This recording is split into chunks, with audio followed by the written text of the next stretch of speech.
কাজে পাতাইয়া দিল পথগুলা, এই পাতাল পথে দিয়ে যখন মুরিদ বলাটল, তখন দেখা যায় তারে আর দুনিয়ার কোনো আপদে মুসিবতে পায় না।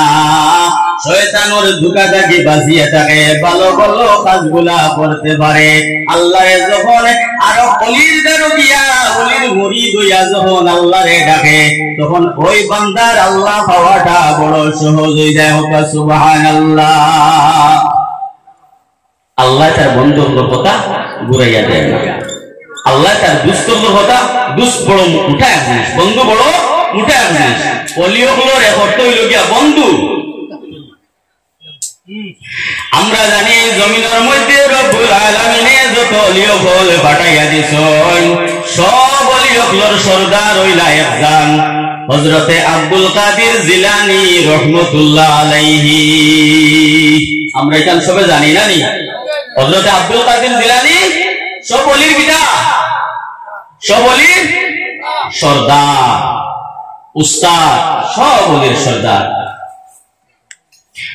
হযরতে আব্দুল কাদের জিলানী রাহমাতুল্লাহ আলাইহি একদিন সাগরের খান্দা বায়াটিয়া যাইতিরা, যাইতে যাইতে দেখলাম হঠাৎ পথর মাঝে একজন বুড়ি মানুষ বইয়া খালি খান্দিতিরা,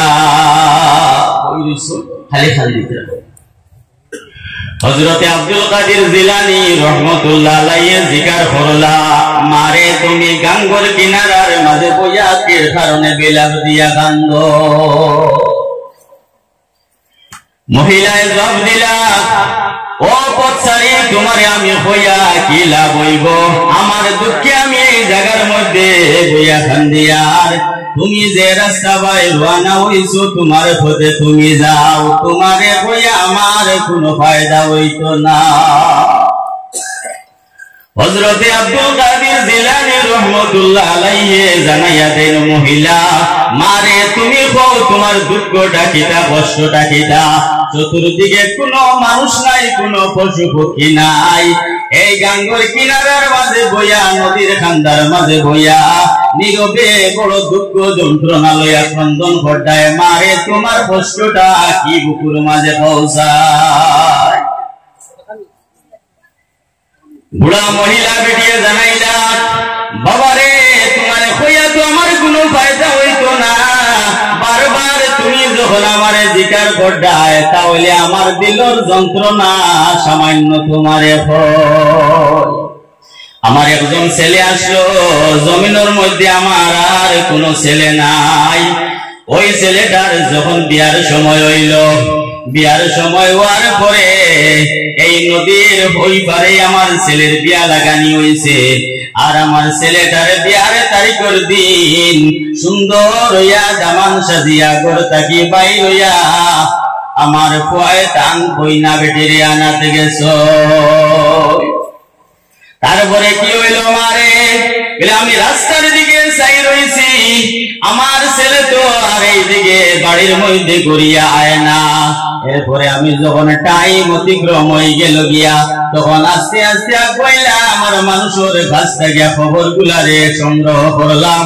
প্রত্যেক মানুষের ঠিক আছে, একজন বরযাত্রী এই দিকে আসিতেছে, কিন্তু সাগরের মাঝে যখন আইছে, নাও সকারে কইনা বেটি সকারে, দামান বেটা ডুবিয়া সাগরের নিচে গেছে গিয়া।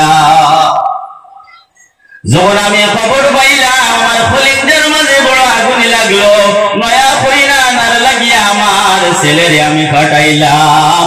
আমার ছেলে আমার কাছ থেকে বাইর হইয়া গেল, আরে ঘুরি আমি মায়ের মুখ দেখলো না। আমার ছেলে সাগর ডুবিয়া কেমন কষ্ট করিয়া মারা গেল। এই যন্ত্রণা আমার মনের মধ্যে, আমার বুকুর মধ্যে আমি বরদাস্ত করতাম পারি না।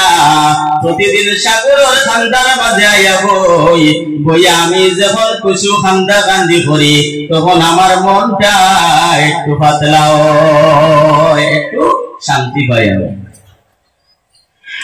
আব্দুল কাদের জিলানী রাহমাতুল্লাহ আলাইহি জিকার করলাম, মারে তুমি কতদিন থেকে এইভাবে কান্দরায়? বেলে ও আল্লাহর বান্দা, আমি 12 বছর থেকে এইভাবে কান্দি কান্দি আর আমার বুয়ার কথাটা আমি মায়ে বলিতাম পারি না। বলে এখন কি চাও তুমি? বলে বাবারে আমি আর কি চাইমু, আল্লাহ নেবার হুকুম হয়ে গেছে গিয়া সাগর ডুবাইয়া মারিলেইছুন, এখন তো আমার করার আর কিছু নাই। কিন্তু আমার দিলর যে বেদনা, দিলর যে ক্রন্দন আর দুঃখ যন্ত্রণা আমি কোনোদিন বরদাস্ত করতাম পারি না। বলে মারে এত কথা হইও না, 12 বছর আগে তোমার ছেলে সাগরের মধ্যে পড়িয়া মারা গেছে, ডুব দিলাইছে। এবলে কি চাও, শুধু তোমার ছেলেরে চাও না তোমার ছেলের বংশগারে যতজন বরযাত্রী লগে হইয়া গেছলা সবরে চাও? এটা চাও তুমি? বাবা এটা কি পাগলামি করতে, মানুষ মরিয়া আর পাওয়া যায় না, কি পাগলামি করতে? সাগরের ডুব দিলেছে, 12 বছর হয়ে গেছে গিয়া, হাড্ডি গুড্ডি ফসিয়া আছে, মাংস ফসিয়া আছে, তুমি আইয়া কিতা পাগলামি করো? বাবারে যাও তোমার হতে তুমি যাও, আমার খান্দন খানো আর ডিস্টার্ব দিও না, আমি খান দিলে তোরা শান্তি পাই। হযরতে আব্দুল কাদের জিলানী রাহমাতুল্লাহ আলাইহি আবার ডাক দিয়া কইল, মারে তোমার ছেলেরে দিলে তুমি শুধু শান্তি না, ছেলের বংশকারে বরযাত্রী সবারে দিলে তুমি শান্তি। বলে বাবারে তুমি আমার সঙ্গে ডঙ্কর ডাইনি? বলে না রে মা, আল্লাহর যদি হুকুম হয়, আল্লাহ যদি আমারে সাহায্য করেন, আল্লাহ যদি মায়া করেন, তাহলে তোমার ছেলে এবং তোমার ছেলের বউ সবারে সবকিছু জমিনের মধ্যে ফিরিয়া পাইবাই। তুমি চাও নাকি তা? মায়ার বেশি কান্দন বাড়াইলা, আরো কান্দিয়া হইলা বাবারে এমন যদি হয় তাহলে আমার কলিজাটা শান্তি হয়ে যাইব গিয়া। 12 বছর থেকে আমি বড় কষ্ট করিয়া বাবারে আমার সন্তানকে যদি আমি ফিরিয়া পাই, আমার এই দুনিয়ার জগৎটা, আমার মনের সান্ত্বনাটা আমার পুরা হয়ে যাইব গিয়া। এই জমিন আর কোন দুঃখ আমার হইত না। হযরতে আব্দুল কাদের জিলানী রাহমাতুল্লাহ আলাইহি সাগরের দিকে নজর করেন, নজর করিয়া সাগরের দিকে চাইয়া আল্লাহ রাব্বুল আলামিনের কাছে সাগরের পার হইয়া উঠাইয়া কইল, আল্লাহ এই মহিলার ক্রন্দন আমার আর বরদাস্ত হইছে না, আমি আর যাইতাম পারিয়ান না রে মালিক। 12 বছর আগে বেলে সাগরের মাঝে মহিলার ছেলেটা মারা গেছে ডুবিয়া, সঙ্গে তার ছেলের বউ এবং আরো বরযাত্রী অনেক মানুষগুলা সঙ্গে ছিল।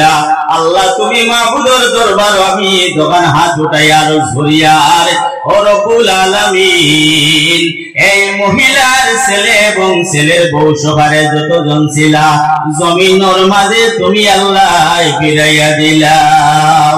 আল্লাহ রব্বুল আলামিনে সঙ্গে সঙ্গে জানাইয়া দিন আব্দুল কাদের কি কথা হইলাই, 12 বছর আগে যে মানুষ মারা গেল এই মানুষ কি আর এই সাগরের ভিতরে তার হাড্ডি গুলা রয়েছে না মাংস গুলা রয়েছে? তুমি কেমন কথা হইলাই, মানুষ মারা গেলে আর হাসরের মাঠে উঠতে হয়, সাগরটা কি আমি তো মানুষ রে, তুমি কেমনে চাওনি তাই গিয়া? আব্দুল কাদের জিলানী রাহমাতুল্লাহ আলাইহি হাত নামাইনা কইল, আল্লাহ কিচ্ছু মানি না, তোমার কাছে হাত উঠাইলেছি। রব্বুল আলামিন আমি যদি তোমার বন্ধু হইয়া থাকি রে আল্লাহ, আজকে আমার আখানে তুমি খালিয়া ঘুরাইয়া দিও না। আমি তোমার সরকার হাত উঠাইলেছি, ও আল্লাহর কাছে হাত উঠাইলেছি যে আল্লাহ কোন হইলে পায়া কোন হই যায়। সাগরের মাঝে যে আল্লাহর কুদরতের নজর পড়লে সাগরের মাঝে রাস্তা হয়ে যায়। সাল্লাল্লাহু আলা মুহাম্মাদ।